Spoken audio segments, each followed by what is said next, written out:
ముంబై ఆసుపత్రిలో చికిత్స పొందిన డిప్యూటీ సీఎం పవన్ కళ్యాణ్ ఫోటోలపై వైసీపీ సోషల్ మీడియా హ్యాండిల్స్ చేస్తున్న అసత్య ప్రచారాలను జనసేన తీవ్రంగా ఖండించింది. పవన్ ప్రతిష్టకు భంగం కలిగిస్తున్న ట్రోలర్లపై కఠిన చర్యలు తీసుకోవాలని కోరుతూ Janasena Tirupati incharge Kiran Royal Tirupati east police station CS శ్రీనివాసులకు అధికారికంగా ఫిర్యాదు చేశారు. అభిమానుల తాకిడి వల్ల పవన్ కుడిభుజానికి దెబ్బ తగిలితే వైసీపీ బ్యాచ్ ఎడమ చేతికి ఆపరేషన్ జరిగినట్లు సోషల్ మీడియాలో దుష్ప్రచారం చేస్తోందని కిరణ్ రాయల్ మండిపడ్డారు.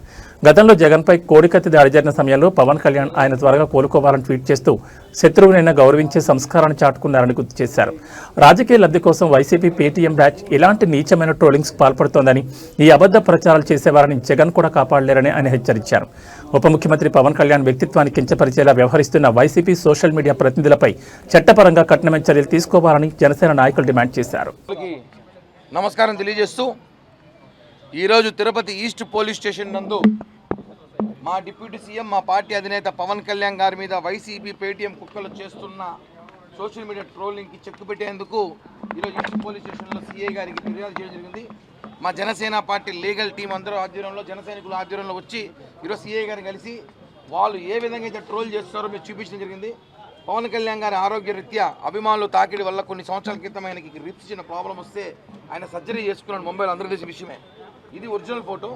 దీన్ని ఎడిట్ చేసి ఇలా పెట్టడం, దీనికి కావాల్సిన కామెంట్లు ఇష్టం వచ్చినట్టు సోషల్ మీడియాలో పెట్టడం, కనీసం ఒక మనిషి ఆరోగ్యం బాగా హాస్పిటల్లో ఉంటే కూడా ఇలాంటి కుక్క బుద్ధి పోదా మీకు?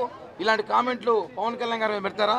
ఎవరికి ఆపదున్నా ఆదుకునే వ్యక్తి, సహాయం చేసే వ్యక్తి పవన్ కళ్యాణ్ వ్యక్తి మీద మీరు ఈరోజు వైసీపీ సోషల్ మీడియా మీరందరూ కూడా ఇలా ట్రోల్ చేయడం కరెక్ట్ కాదు.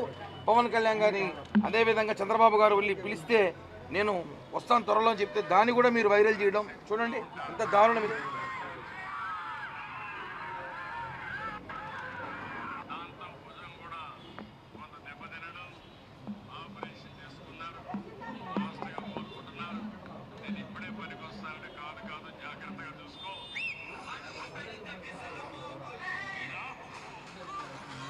ఎంత దారుణం అండి. ఒక డిప్యూటీ సీఎంని ఇలాంటి ట్రోల్ చేస్తారా? నిన్నే ఒకటికి చెప్పకూడదు తినిపించాం. ముఖ్యమంత్రి రేవంత్ రెడ్డి మాట్లాడినందుకు అతను ఒకడు ఈ రాష్ట్రాల్లో అందరి దగ్గర అయిపోయింది, ఇక్కడ మూసుకున్నాడు, ఇక్కడ కేసులు పెట్టించుకున్నాడు. నాగరాణి యాదవ్, నాగార్జున యాదవ్ ఉన్నాడు, అతను తీసుకెళ్ళి తెలంగాణలో జైల్లో పెట్టారు. వీళ్ళ వైసీపీ వాళ్ళు ఎంతమంది జైల్లో పెట్టినా, ఎంతమంది కేసులు పెట్టినా సిగ్గులేదేమో. మీకు ఒక విషయం చెప్తే గుర్తుపెట్టుకోండి. వైసీపీ పేటీఎం కుక్కలారా, అలాగే అంబటి రాంబాబు కానీ, పేర్నాని కానీ ఎవరైతే మాట్లాడుతున్నారో, ఇదే జగన్మోహన్ రెడ్డి 2019లో ఇంత కత్తి, కోడి కత్తి, ఇంత కత్తి పొడిస్తే ఇంత హాస్పిటల్ ఇంత బెడ్ మీద పడుకున్నాడు ఐసీయూలో. ఆ రోజు మేము ఏమిచ్చాము తెలుసా?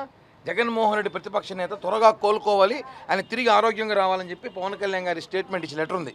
అలాంటి వ్యక్తిని పట్టుకొని ఆయన హాస్పిటల్లో ఉంటే మీరు మీ పరామర్శ మాకు అవసరంలా, మీ బాడీ పరామర్శ మాకేం వద్దు, మీరేం మాకేం లెటర్ వేయాల్సిన అవసరంలా, మీరు చెప్పాల్సిన కనీసం ఒక మానవతా దృక్పథం. ఆయన ఒక డిప్యూటీ సీఎము, ఆయన హాస్పిటల్లో ఉన్నప్పుడు ఆయన మీద ఇష్టం వచ్చినట్టు వైరల్గా కామెంట్లు పెట్టి, ఫోటోలు పెట్టి వైరల్ చేయడం బాధేస్తుంది. ఓట్లేసిన ప్రజలకు బాధేస్తుంది, కార్యకర్తలు బాధేస్తుంది. మీరు కంట్రోల్ లేకపోతే మాత్రం రాబోయే రోజుల్లో తాట తీసేస్తాం. ఒక్కొక్కరు సీరియస్ చెప్తున్నాం, మీ అందరికి కూడా చెప్తున్నాం, వైసీపీ పేటీఎం గారికి, వైసీపీ సోషల్ మీడియాలకి రాబోయే రోజు తీవ్ర పరిణామాలు ఉంటాయి. మీరు అధికారంలో వచ్చి భ్రమలోకి 20 ఏళ్ళు కనపడరు. మీరు 20-15 ఏళ్ళు మేమే ఉంటాం, మీ భ్రమలో ఉంటారు. మీరు ఒక్కొక్కరు తాట తీసేస్తామని చెప్పి కూడా హెచ్చరిస్తున్నాం.